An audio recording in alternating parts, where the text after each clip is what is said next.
And guess what?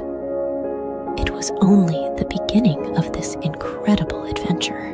On the second day, God decided to create a masterpiece. The sky, so big and blue, like a gigantic playground for the clouds. He named it Heaven, and it became the coolest blanket fort ever as the divine Genesis. Adventure unfolded. God scooped up the waters and gave the land a big, welcoming hug. "Hello, Earth," God cheered. The waters became seas, and the land was named Earth. God giggled and said, "It's fantastic." Now, on the third day, God got artsy. He painted the ground with vibrant colors, making flowers, trees, and grass dance together in a joyous parade.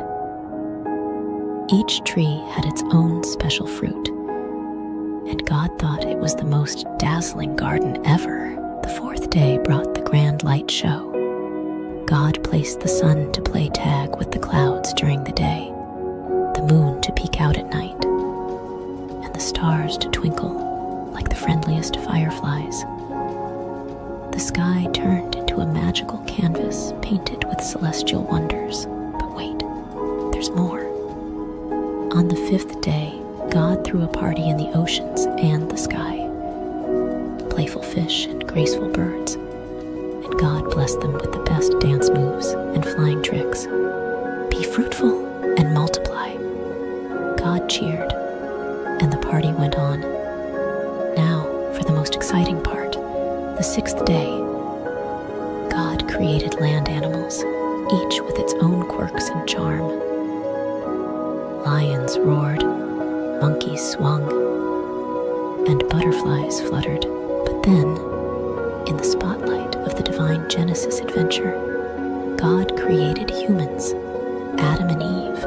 God shaped them with love, like the most fantastic sculptures.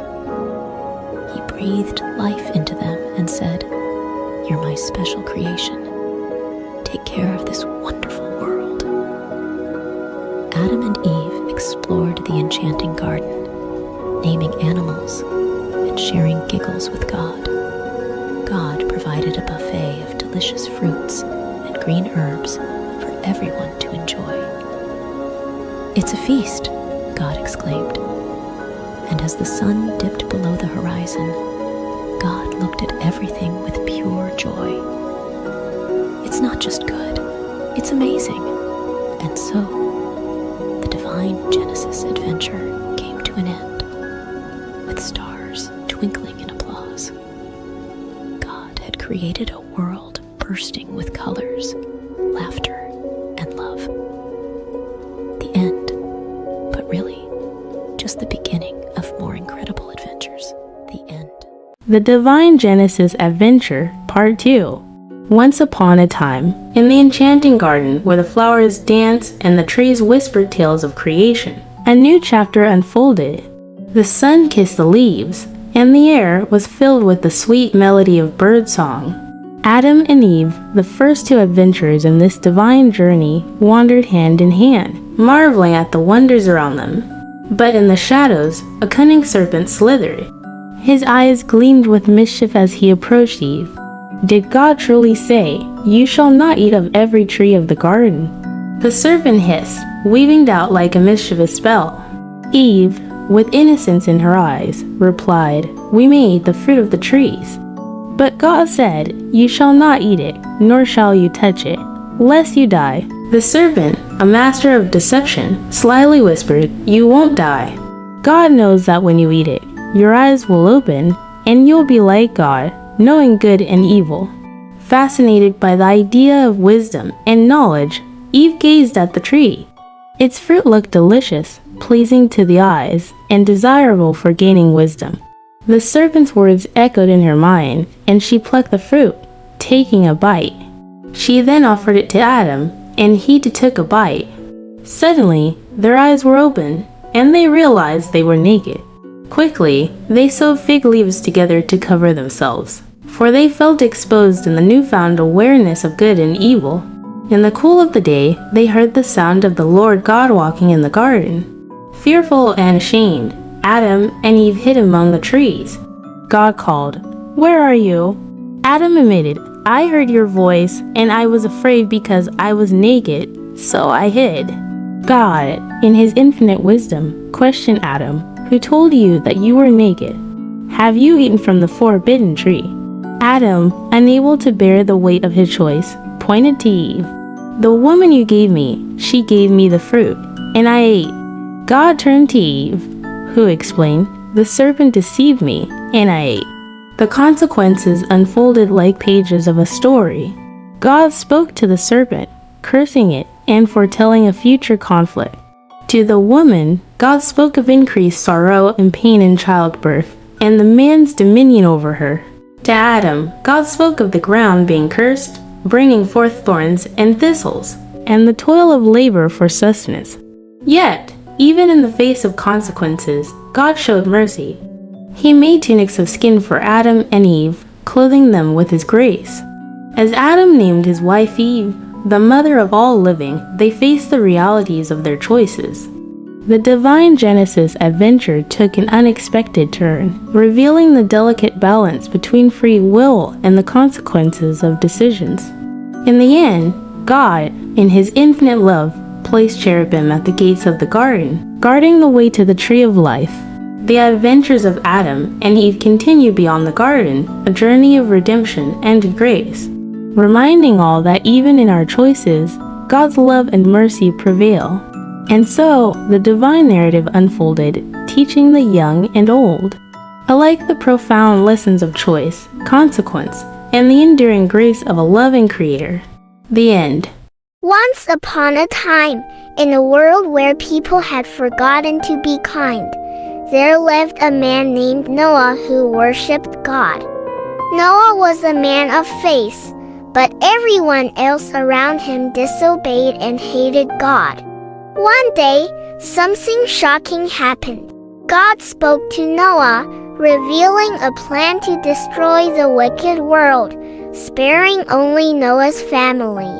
God instructed Noah to build a wooden ark, a boat big enough for his family and many animals.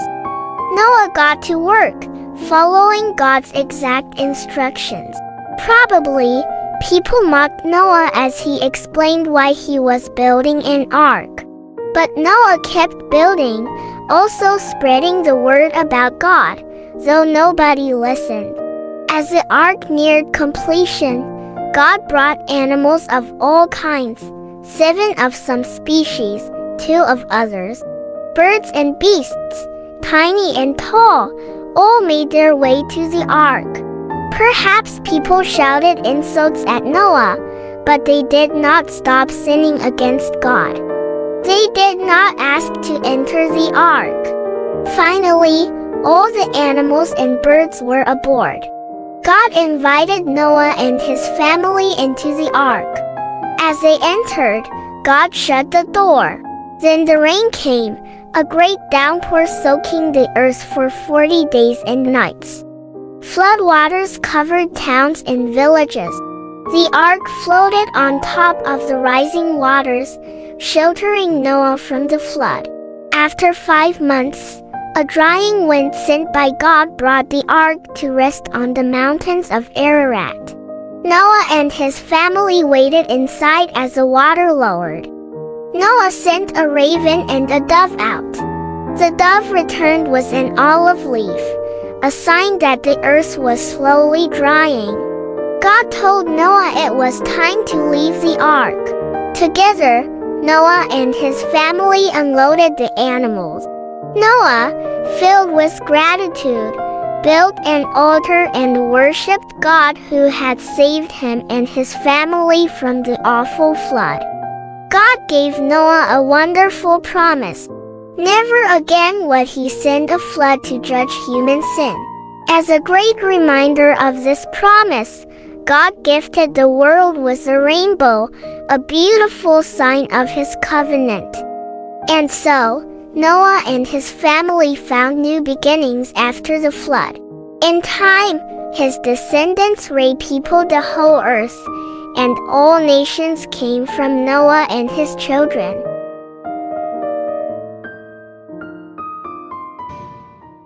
God's promise to Abraham. Long ago, after a big flood washed the earth clean, only Noah and his family were safe on a big boat with lots of animals. When the water went away, people started to build things again. They had a big idea. Let's build a tall tower that touches the sky, right up to the stars. They wanted to stay together and be friends forever. But something magical happened. Suddenly, everyone started speaking in different languages. It was so confusing because nobody could understand each other anymore. So, the people split up, finding new places to live with others who spoke the same language. The big city they left behind was called Babel, which means a big mix-up. Then, in a place called Ur, God talked to a man named Abram. God said, "Abram, go on an adventure to a special land I'll show you." Abram, his wife Sarai, and his nephew Lot packed up and went to a beautiful land called Canaan. Canaan was filled with green fields and clear blue skies. Abram and Lot had so many sheep and cows. The land they were living on didn't have enough grass and water for all the animals. So, the workers of Abraham and Lot started arguing over the best spots for their animals to eat and drink. Abram wanted everyone to be happy and not fight. He told Lot, "Let's not argue. You choose any part of the land you like, and I'll go the other way." That way, there was enough room for all their animals. Lot looked around and saw a really nice area with lots of water and green grass near the cities of Sodom and Gomorrah. It looked like the best spot for his animals, so he chose to move there. Abraham stayed in the land of Canaan where God asked him to stay.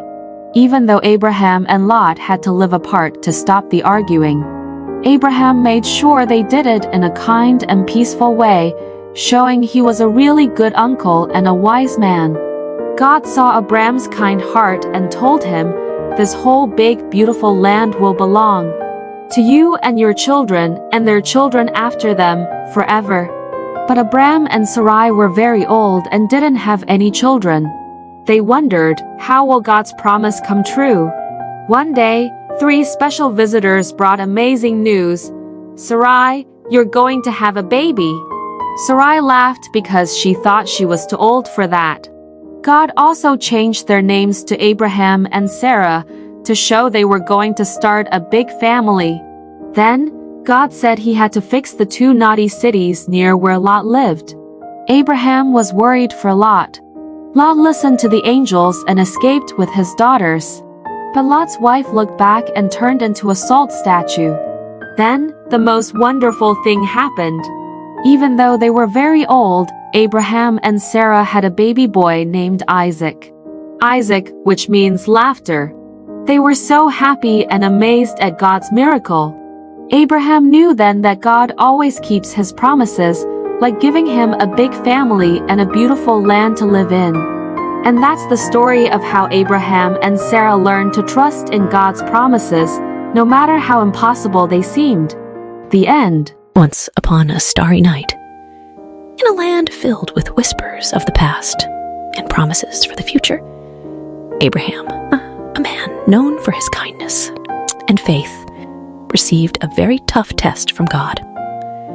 God asked him to do something unimaginable, to offer his dearest son Isaac as a special gift back to God.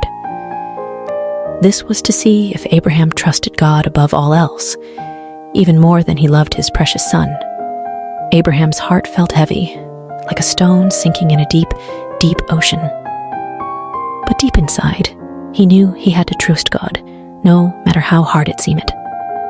So, with a brave yet heavy heart, he prepared for the journey. As the first light of dawn painted the sky in soft hues of pink and orange, Abraham, Isaac, and their 2 faithful servants set off on a journey filled with uncertainty. Abraham carried the fire and a knife, while Isaac, unaware of what was to come, carried the wood for the fire.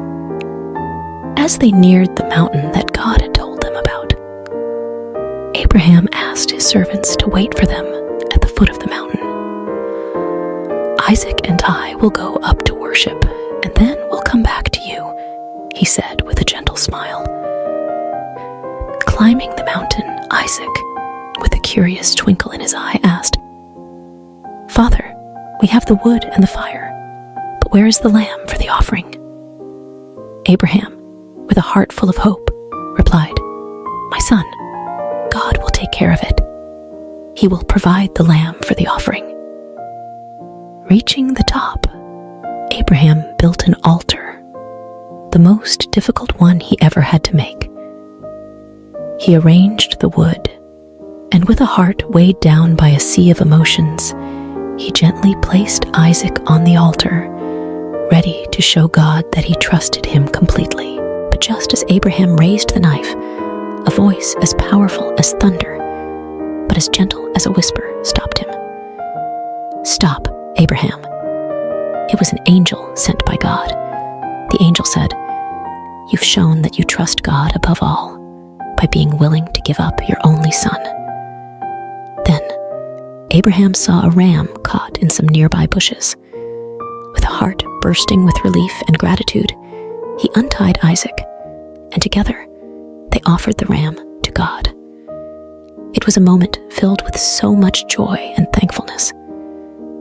Abraham and Isaac returned home, their bond stronger than ever, their hearts filled with the knowledge that when you trust in God, He always provides, just in the right way and at the right time. And so, under the same stars that had witnessed their journey, Abraham and Isaac found comfort in knowing that no matter what, God's love and care would always guide them, just like it guides us all. The end. The adventure of Abraham and Isaac. A new beginning. Once upon a time, after a big adventure on a mountain, Abraham and his son Isaac were on their way back home. Then, while the stars twinkled like tiny smiles above them, a kind angel came with a message that made their hearts dance. "Abraham," the angel said, "your family will be as numerous as the stars. And guess what? They're going to bring happiness to the whole wide world." It was like a secret promise about a hero who had come from their family tree, someone very special named Jesus. But when they got back home, they found themselves in a very quiet house. Sarah, the laughter and love of their home, had gone on a journey to the stars. Abraham and Isaac felt very sad, missing her warm hugs and bright smile. Abraham had an idea to bring some joy back into their home. He called his most trusted friend, a wise old servant, and gave him a very important mission. "It's time for Isaac to find a companion, someone to share stories and dreams with," Abraham said. "Please find a kind lady from our family for Isaac." The servant set off on his camels, hoping for a little help from the stars. As he reached a faraway land, he made a wish. "Let the right lady be the one who offers water to my thirsty camels." It wasn't just any wish. It was a special kind of hope that only the kindest hearts could fulfill. Like a scene from a beautiful story, along came Rebecca with a smile as bright as the dawn. She saw the camels, tired and thirsty, and offered them cool, refreshing water. The servant's eyes sparkled with joy. This must be the one, he thought. She was kind, just like the wish. Rebecca, brave and full of adventure, said yes to a new journey. She traveled across the deserts and mountains to meet Isaac.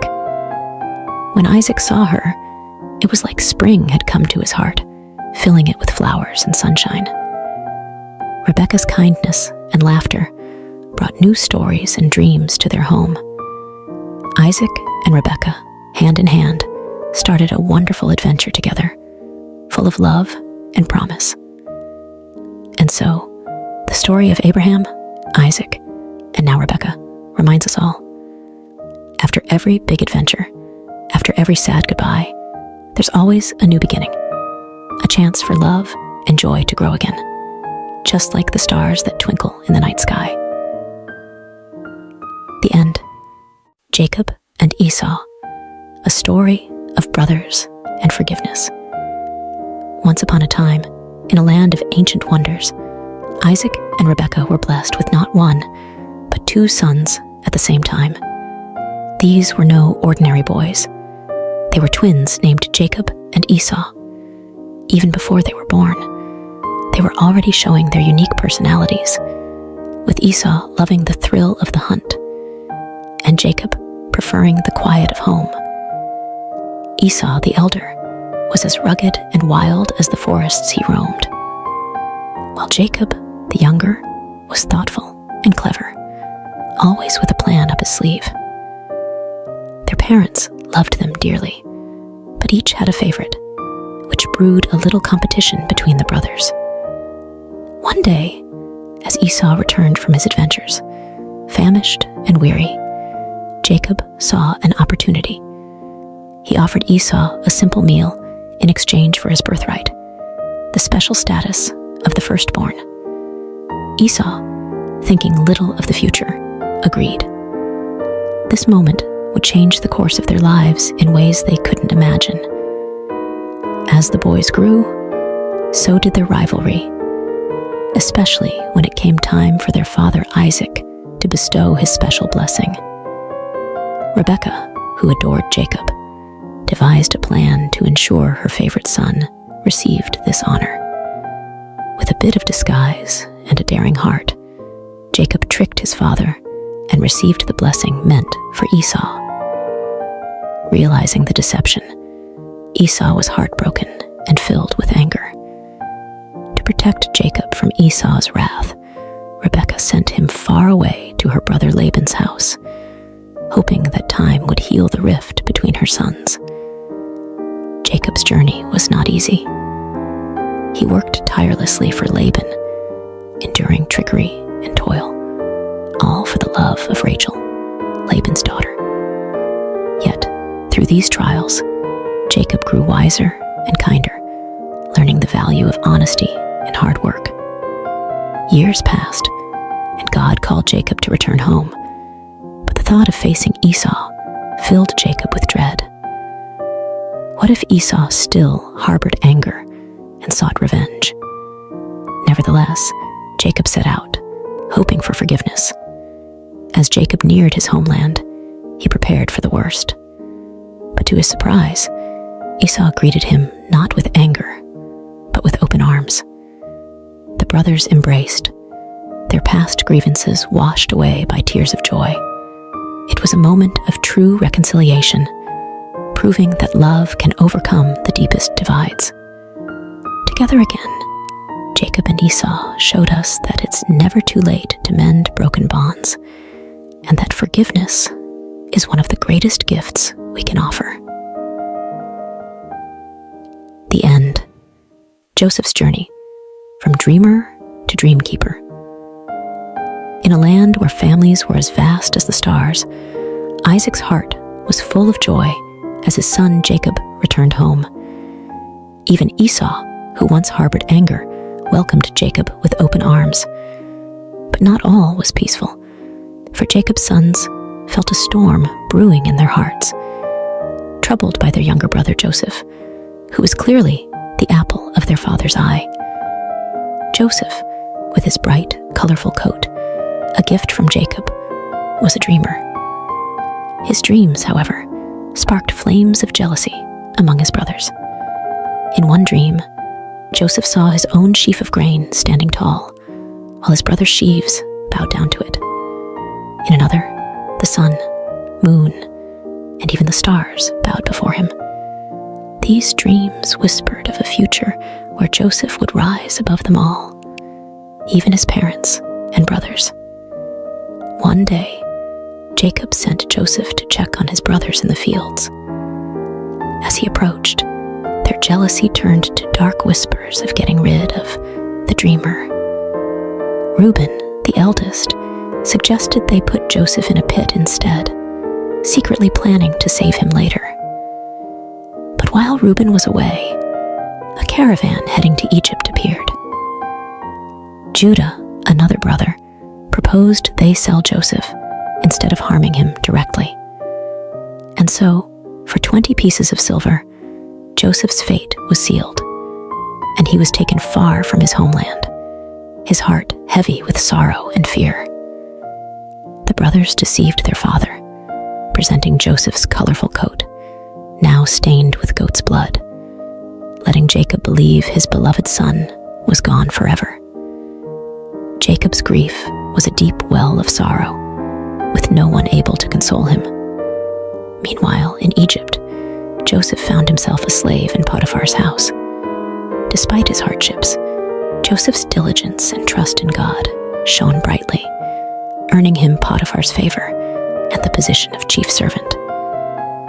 But just as things seemed to be looking up, Joseph faced a new trial. Potiphar's wife, with dishonest intentions, falsely accused Joseph, leading to his unjust imprisonment. Even in the depths of a dungeon, Joseph's spirit remained unbroken. He understood that through all trials, honoring God was his true strength, a beacon of hope that illuminated even the darkest of places. The end. Joseph's journey from prison to palace. Once upon a time, in a far-off land called Egypt, Joseph found himself in a dark prison, wrongly accused by Potiphar, his former master. But even in such a grim place, Joseph's kindness and helpful nature shone bright. The wardens saw something special in Joseph and trusted him to help organize prison life, making it a better place for everyone. One day, Joseph noticed 2 new prisoners looking particularly downcast. They were the king's baker and butler, troubled by dreams they couldn't understand. Joseph, with his unwavering faith, assured them, "God can reveal what your dreams mean. Tell me about them." To the butler, Joseph predicted a return to Pharaoh's favor in just 3 days and asked to be remembered. To the baker, however, Joseph had to deliver some unfortunate news. Just as Joseph had said, the butler was restored to his position, but he forgot about Joseph, leaving him in prison. Time passed until one day, Pharaoh himself was troubled by a mysterious dream. Remembering Joseph's gift, the butler finally spoke up, leading to Joseph's summoning. Standing before Pharaoh, Joseph humbly explained that the dream foretold 7 years of abundance, followed by 7 years of famine.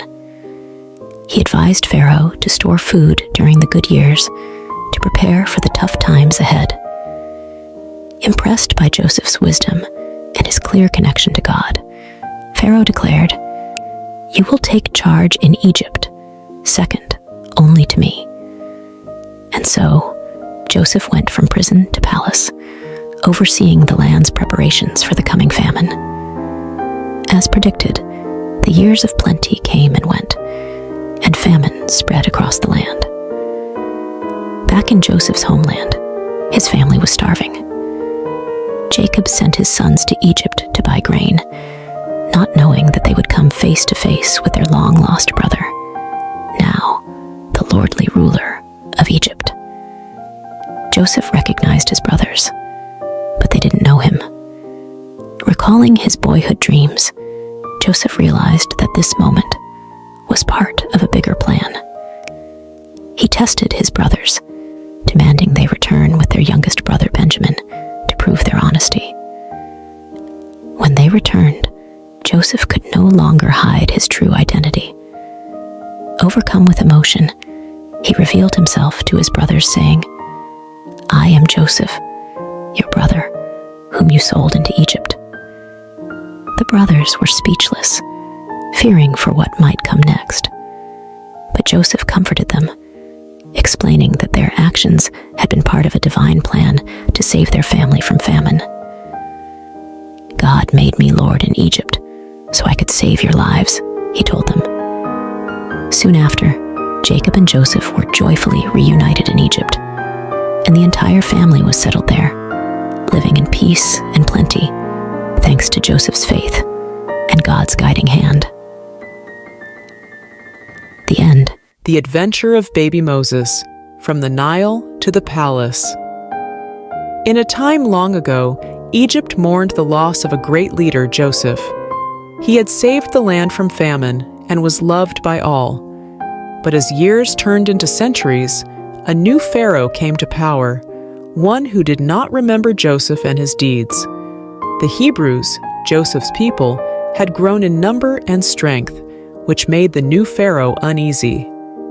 Fearing they might become too powerful, he decided to make them slaves, forcing them to build great cities under harsh conditions. Despite the heavy work, the Hebrews continued to grow in numbers, which troubled Pharaoh even more. So he made a terrible order. All newborn Hebrew boys were to be thrown into the river Nile. One Hebrew family, desperate to save their baby boy, crafted a plan. They carefully placed him in a snug, watertight basket and set it afloat among the reeds of the Nile, trusting in a higher power to protect their child. As the basket bobbed gently in the water, the baby's sister watched from a distance, her heart filled with hope and fear. Then, something unexpected happened. Pharaoh's daughter came to the river to bathe and spotted the curious basket among the reeds. With a mix of surprise and compassion, she ordered her servant to bring the basket to her. Upon opening it, the sound of the baby's cry touched her heart. It's a Hebrew child, she realized, but instead of sending him to a cruel fate, she chose kindness. Poor little thing, you're so beautiful, she cooed, perhaps even playing with the baby as anyone would with a precious little one. Watching all this unfold, the baby's sister saw an opportunity. She bravely approached the princess and offered to find a Hebrew woman to nurse the child. The princess agreed, not knowing the girl would bring the baby's own mother.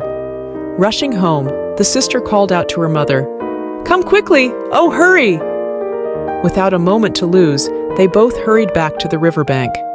There, Pharaoh's daughter entrusted the baby to his mother, saying, "Nurse him for me, and I will pay you." She named him Moses, which means drawn from the water. In a twist of fate, baby Moses was back in his parents' arms, where they taught him to love God and cherish his heritage. But soon, he would grow up in the palace as the son of Pharaoh's daughter, destined for greatness, part of a divine plan far beyond what anyone could imagine. The end.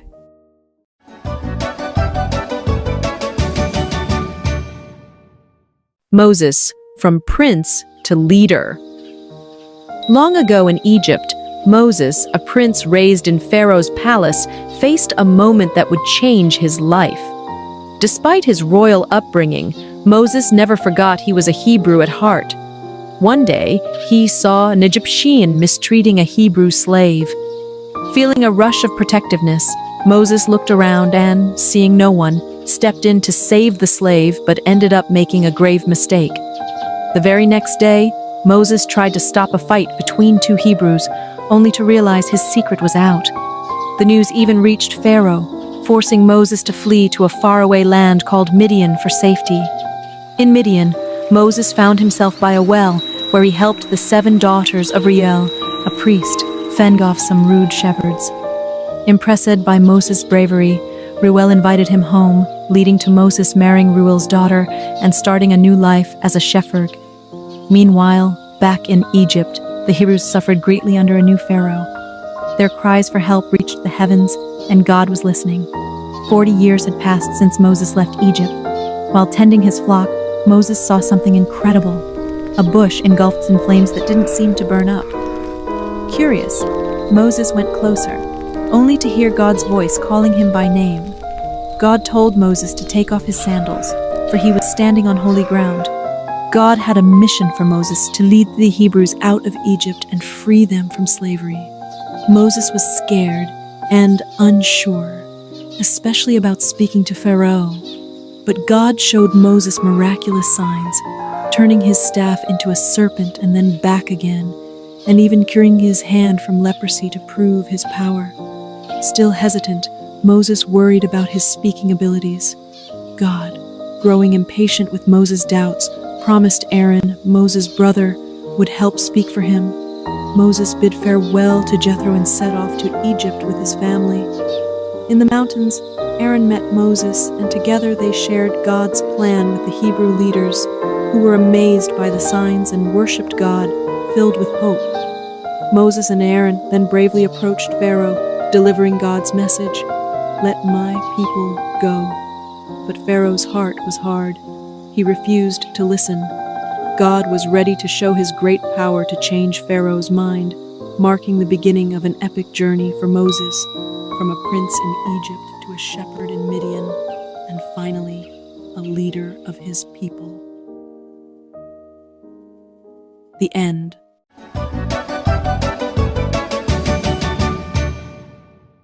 Moses, from prince to leader. Long ago in Egypt, Moses, a prince raised in Pharaoh's palace, faced a moment that would change his life. Despite his royal upbringing, Moses never forgot he was a Hebrew at heart. One day, he saw an Egyptian mistreating a Hebrew slave. Feeling a rush of protectiveness, Moses looked around and, seeing no one, stepped in to save the slave but ended up making a grave mistake. The very next day, Moses tried to stop a fight between two Hebrews, only to realize his secret was out. The news even reached Pharaoh, forcing Moses to flee to a faraway land called Midian for safety. In Midian, Moses found himself by a well, where he helped the 7 daughters of Reuel, a priest, fend off some rude shepherds. Impressed by Moses' bravery, Reuel invited him home, leading to Moses marrying Reuel's daughter and starting a new life as a shepherd. Meanwhile, back in Egypt, the Hebrews suffered greatly under a new pharaoh. Their cries for help reached the heavens, and God was listening. 40 years had passed since Moses left Egypt. While tending his flock, Moses saw something incredible. A bush engulfed in flames that didn't seem to burn up. Curious, Moses went closer, only to hear God's voice calling him by name. God told Moses to take off his sandals, for he was standing on holy ground. God had a mission for Moses to lead the Hebrews out of Egypt and free them from slavery. Moses was scared and unsure, especially about speaking to Pharaoh. But God showed Moses miraculous signs, turning his staff into a serpent and then back again, and even curing his hand from leprosy to prove his power. Still hesitant, Moses worried about his speaking abilities.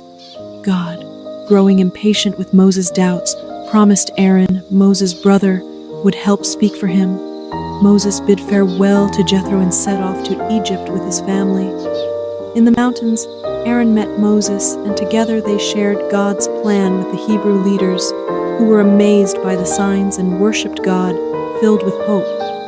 Moses and Aaron then bravely approached Pharaoh, delivering God's message, "Let my people go." But Pharaoh's heart was hard. He refused to listen.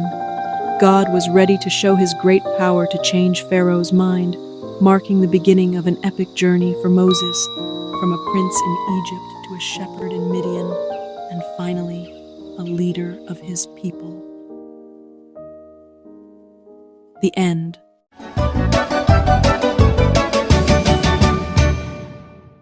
The Great Escape, Moses and the Miraculous Exodus. In the heart of ancient Egypt, where the Nile flows like a lifeline, through the desert a story unfolded that would be told for generations. Pharaoh, the mighty ruler of Egypt, was filled with anger.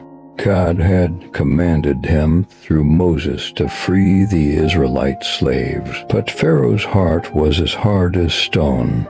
Work them harder, Pharaoh decreed, increasing the Israelites' burden. He ordered that they find their own straw for brickmaking, yet produce the same number of bricks. The task was impossible, and the slave masters' whips cracked more fiercely. The Hebrews, downtrodden and despairing, blame Moses and Aaron for their worsened plight. Moses, feeling the weight of their suffering, cried out to the Lord, "You have not rescued your people at all."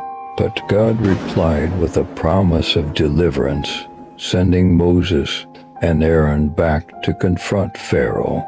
In Pharaoh's court, Aaron's rod transformed into a serpent, a sign from God. Pharaoh's magicians replicated the feat, but Aaron's serpent swallowed theirs. Yet Pharaoh's heart remained unyielding.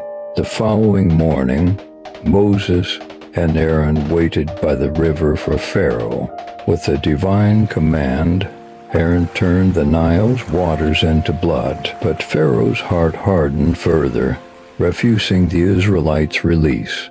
God then unleashed a series of plagues upon Egypt, each more terrifying than the last. Frogs invaded every crevice of the Egyptians' homes, but Pharaoh's promises to release the slaves were empty. Lice tormented both man and beast, and swarms of flies filled the air. Livestock perished, boils afflicted the Egyptians, and locusts devoured the land's greenery. Darkness enveloped Egypt for 3 days, yet Pharaoh's resolve did not falter. God's final, most grievous plague was to strike at midnight, claiming the firstborn of Egypt. The Israelites were spared, marking their doorposts with lamb's blood as a sign for the angel of death to pass over their homes. That night Egypt wailed as the firstborn were lost. Pharaoh, broken and defeated, urged Moses to take the Israelites and leave. With haste, the Israelites journeyed beyond Egypt's borders, marking the end of their 430 years of bondage. Guided by a pillar of cloud by day and a pillar of fire by night, they embarked on a journey to freedom. But Pharaoh's resolve wavered once more. Gathering his army, he pursued the Israelites, trapping them between the cliffs and the sea. In this moment of despair, Moses assured the people, "The Lord shall fight for you." As Moses stretched out his hand over the waters, a great miracle occurred. God parted the Red Sea, providing a path of salvation for his people. The Israelites crossed safely, but as Pharaoh's army followed, the waters crashed down, swallowing the might of Egypt. On that day, Pharaoh learned the power of Israel's God, the Lord over all. The Israelites' journey from slavery to freedom was a testament to faith, courage, and the unyielding power of God. Goodbye, Pharaoh, for the God of Israel had triumphed, leading his people to a new dawn. And so the story of Moses and the Israelites' exodus remains a beacon of hope and faith, a tale of divine deliverance from the chains of oppression, echoing through the ages as a testament to the enduring spirit of freedom. The end.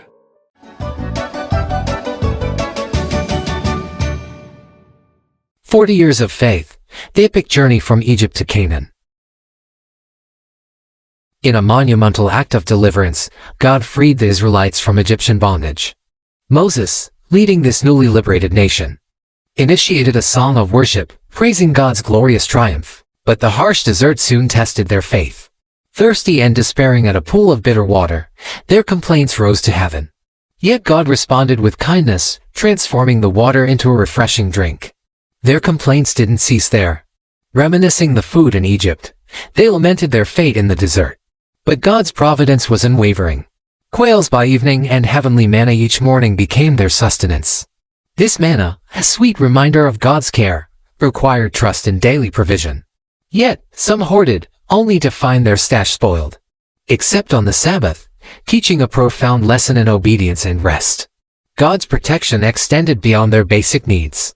When the Amalekites attacked, Victory was theirs as long as Moses held high the rod of God. This divine partnership was further solidified when God proposed a covenant, making them his special people, an offer they eagerly accepted. At Mount Sinai, Moses received the 10 Commandments, direct instructions on living a life aligned with God's will. But in a grave turn of events, the Israelites fashioned and worshipped a golden calf, inciting divine and mortal wrath. The shattered tablets symbolized broken fidelity. Yet God, in his mercy, renewed the covenant and instructed the construction of the tabernacle, a sacred space signifying his constant presence. As they approached Canaan, the land of promise, spies were sent to survey. Despite the land's bounty, only Joshua and Caleb trusted in God's victory. The majority succumbed to fear, their disbelief poisoning the entire community's faith, leading to a decree from God, a 40-year odyssey in the wilderness. A period of wandering reserved for a generation that witnessed miracles but harbored disbelief. This story, spanning from Exodus 15 to Numbers 14, not only recounts a physical journey but also charts a spiritual expedition of a nation learning to trust and obey their omnipotent, omnibenevolent God. The end.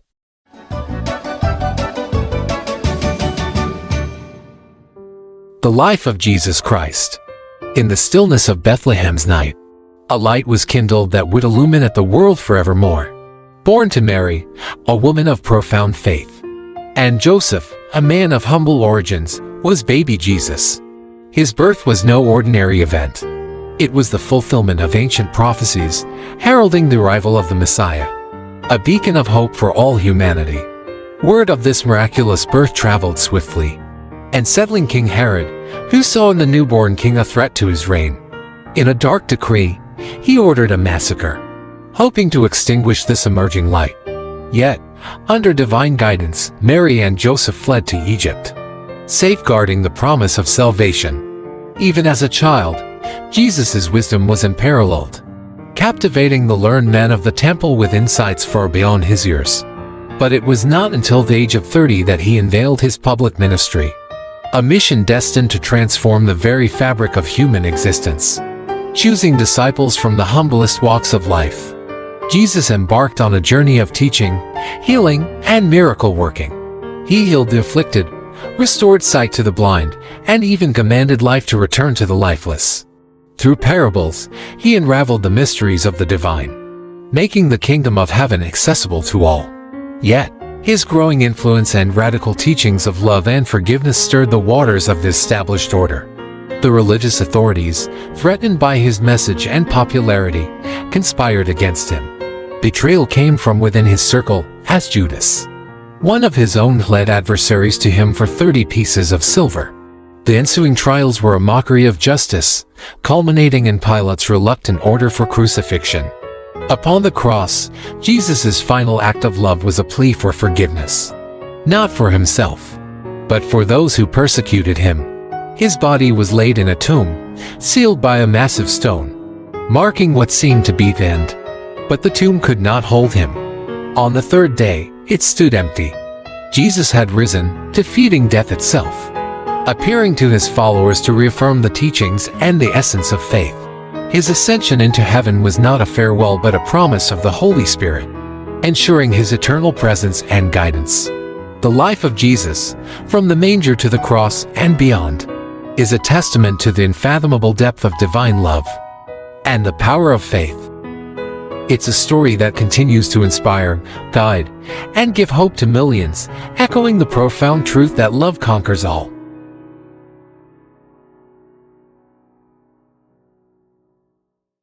Joshua and the walls of Jericho. In the wake of Moses' passing, a new chapter unfolded for the Israelites. Joshua, anointed by divine decree, stood at the threshold of immense responsibility. He understood that before he could marshal his forces for the battles ahead, he needed to fortify his spirit and align his heart with God's will. As Joshua stepped into his role, God's promise was clear: adhere to the divine commandments, and prosperity and victory in the promised land would be theirs. The Israelites, in turn, pledged unwavering loyalty to Joshua, echoing their commitment to follow God's word. With strategic foresight, Joshua dispatched spies to Canaan, eyeing the formidable city of Jericho. It wasn't long before the king of Jericho, tipped off about the covert visitors, ordered a citywide manhunt. The spies, seeking refuge in Rahab's home, found themselves in peril. But Rahab, recognizing the hand of God with the Israelites, chose to protect them, securing a promise of safety for herself and her family in return. The path to Jericho presented its own trial. The formidable Jordan River. With no bridge in sight, the challenge seemed insurmountable. Yet, faith paved the way where no path existed. As the priests, bearing the Ark of the Covenant, stepped into the river's edge, the waters parted, mirroring the miracles of old. This miraculous crossing, marked by 12 stones at the riverbed and on Canaan's shore, would stand as eternal testaments to God's power and faithfulness. Jericho loomed ahead, its massive walls a daunting barrier. Yet, the appearance of the captain of God's army served as a divine assurance to Joshua that the battle's outcome was already decreed in the heavens. The instructions given to Joshua were unconventional. A silent march around Jericho for 6 days, followed by a climactic procession on the 7th day, culminating in a triumphant blast of trumpets and a unified shout from the Israelites. The walls of Jericho, so long a symbol of invincibility, crumbled to dust, leaving only Rahab's abode untouched, a sign of the covenant kept by the scarlet cord. Rahab and her family were spared, a token of God's mercy amidst judgment. In the aftermath, Jericho's riches were consecrated to God, and Joshua pronounced a dire curse on any who dared to rebuild the city. The fall of Jericho sent ripples throughout Canaan, a clear message that God's favor rested upon Israel. This narrative, rooted in the ancient text of Joshua 1-6, not only recounts a pivotal moment in Israel's history, but also reflects the enduring truth that faith, obedience, and divine guidance can topple the mightiest of obstacles. The end. The mighty Samson, a tale of strength and fate. Long ago, in the land of Israel, under the shadow of Philistine rule, a special child named Samson was born. His birth was a miracle to his mother, who had never been able to have a child. An angel visited her, announcing that she would bear a son who would be a Nazirite from birth. A Nazirite meant he was dedicated to God. The secret to Samson's extraordinary strength lay in a single vow. He must never ever cut his hair. As Samson grew, so did tales of his incredible strength. One day, while Samson was hanging out with a girl named Timnah, a scary big lion attacked him. He battled the fearsome lion with nothing but his bare hands, tearing it apart as if it were a mere piece of paper. This feat amazed all who heard it, showcasing the special power Samson had received from God. Samson's life was a roller coaster of thrilling victories and personal challenges. He frequently clashed with the Philistines, who were cruel to the Israelites. In one remarkable battle, fueled by rage, Samson used the jawbone of a donkey to defeat 1,000 Philistine soldiers, displaying his unbelievable strength, a gift from God. However, Samson's greatest challenge was not on the battlefield but in his heart. He fell deeply in love with a woman named Delilah. The Philistines saw their opportunity and coerced Delilah into uncovering the secret of Samson's strength. After many attempts, Samson finally revealed to her that his power would vanish if his hair were cut. His hair was his only